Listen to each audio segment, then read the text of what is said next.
राजा दशरथ के जीवन का सबसे दुखद और अविस्मरणीय पल तब आया जब उनके प्रिय पुत्र श्रीराम को 14 वर्षों का वनवास मिल गया। दशरथ, जो जीवन भर अपने पुत्र के राज्याभिषेक का सपना देख रहे थे, अचानक इस कष्टकारी परिस्थिति से घिर गए। उनकी आत्मा में एक गहरी वेदना और आंसुओं की एक अनकही धारा थी, क्योंकि उन्होंने कभी नहीं सोचा था कि उनका जीवन इतना कठोर और निराशाजनक मोड़ लेगा। राम के बिना अयोध्या की सुंदरता और रौनक अब खो चुकी थी। राजा दशरथ के दिल में जो सपना था, वह चुराया जा चुका था और उनका आत्मविश्वास और साहस पूरी तरह से चूर हो गया था। राजा दशरथ का जीवन हमेशा से ही एक आदर्श था, जो अपने कर्तव्यों और दायित्वों को सर्वोपरि मानते थे। वह अपने राज्य और प्रजा के लिए हमेशा समर्पित रहते थे। अयोध्या की जनता उन्हें अत्यधिक प्रेम करती थी और उनकी नीति और न्याय व्यवस्था के कायल थे। राजा दशरथ के लिए राम उनके जीवन का सबसे कीमती रत्न थे। राम का राज्याभिषेक उनके लिए न केवल एक राजनीतिक निर्णय था, बल्कि यह उनके जीवन का व्यक्तिगत सपना भी था। राम, जो अपने पिता के आदर्शों और नीतियों का पालन करने में विश्वास रखते थे, हमेशा से ही अयोध्या की जनता के प्रिय रहे थे। उनकी शालीनता, साहस और सत्यनिष्ठा के कारण राम का राज्याभिषेक अयोध्या में एक महान घटना के रूप में मनाया जा रहा था। राजा दशरथ ने अपने प्रिय पुत्र के लिए सब कुछ तैयार कर लिया था और उनका दिल खुशी से भरा हुआ था। लेकिन जैसे ही राम के राज्याभिषेक की घोषणा की गई, उसी समय नियति ने अपने पंख फैलाए। मंथरा, जो रानी कैकेयी की दासी थी, ने रानी के मन में भय और भ्रम पैदा करना शुरू कर दिया। मंथरा ने रानी कैकेयी को यह विश्वास दिलाया कि राजा दशरथ ने राम को राजा बनाने का निर्णय लिया है और वह भरत को इस राज्य से बाहर भेज देंगे। मंथरा ने रानी के मन में ये भ्रम पैदा किया कि यदि वह चुप रही तो उनका पुत्र भरत कभी भी राजा नहीं बनेगा और राम का राज्याभिषेक हो जाएगा। रानी कैकेयी, जो पहले ही अपने पति से 2 वरदान प्राप्त कर चुकी थी, इस भ्रम में आ गईं और मंथरा के कुविचारों का अनुसरण करते हुए राजा दशरथ से दोनों वरदान मांगने का निर्णय लिया। ये वरदान अयोध्या के भविष्य के लिए अभिशाप बन गए।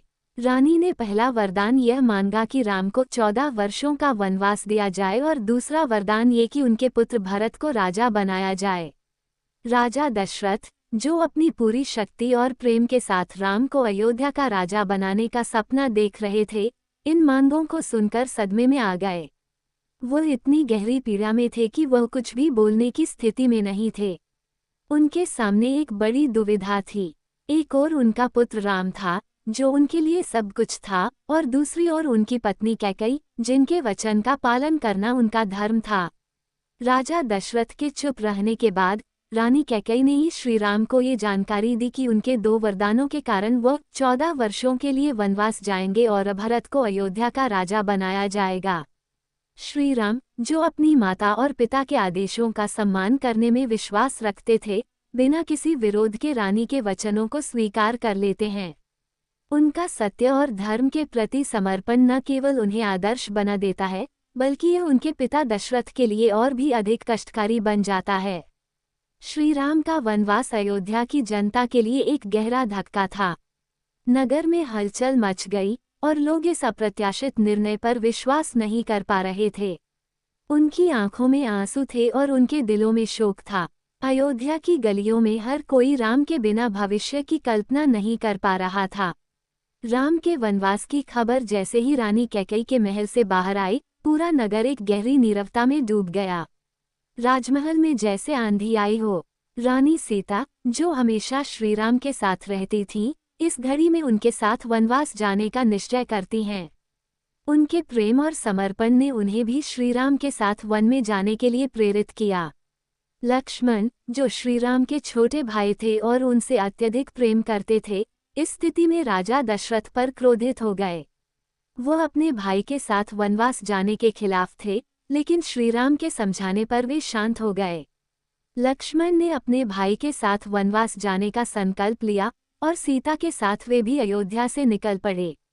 अयोध्या के लोग अपनी आंखों में आंसू लिए राम के साथ वनवास जाने के लिए तैयार थे, लेकिन श्रीराम ने उन्हें ये समझाया कि उनका कर्तव्य था कि वे अयोध्या में रहकर अपने अपने कार्यों को करें। इस प्रकार वो अकेले अपने भाई लक्ष्मण और पत्नी सीता के साथ वन के लिए प्रस्थान करते हैं। वन में पहुंचने के बाद श्री राम पहले अपने मित्र निषादराज से मिलते हैं और उनका आभार व्यक्त करते हैं। निषादराज ने भी श्री राम को खुले दिल से स्वीकार किया और उन्हें वनवास के दौरान हर प्रकार की मदद देने का वादा किया। श्री राम के वनवास में बिताए दिन न केवल उनके लिए कठिन थे, बल्कि यह अयोध्या के लिए भी एक असहनीय समय था। राजा दशरथ, जो अपने प्रिय पुत्र के बिना अयोध्या में अकेले थे, एक ऐसी स्थिति में पहुंचे कि उनका शरीर और आत्मा दोनों ही टूट चुके थे। राम के बिना उनका जीवन सूना हो गया था।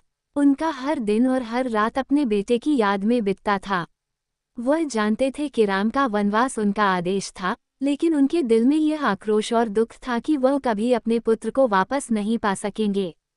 इस गहरी वेदना के कारण राजा दशरथ की तबीयत बिगड़ने लगी और कुछ ही दिनों में उन्होंने इस संसार को अलविदा ले लिया। राजा दशरथ की मृत्यु का समाचार पूरे अयोध्या में फैल गया। उनका निधन अयोध्या के लिए एक अभूतपूर्व शोक की घड़ी थी। अयोध्या की गलियों में लोग आंसुओं से अभिभूत थे, क्योंकि उनका प्रिय राजा अब इस दुनिया में नहीं था। लेकिन उनका सबसे बड़ा दुख ये था कि वह राम को कभी नहीं देख पाए और उनका जीवन उनके बेटे के बिना अधूरा हो गया।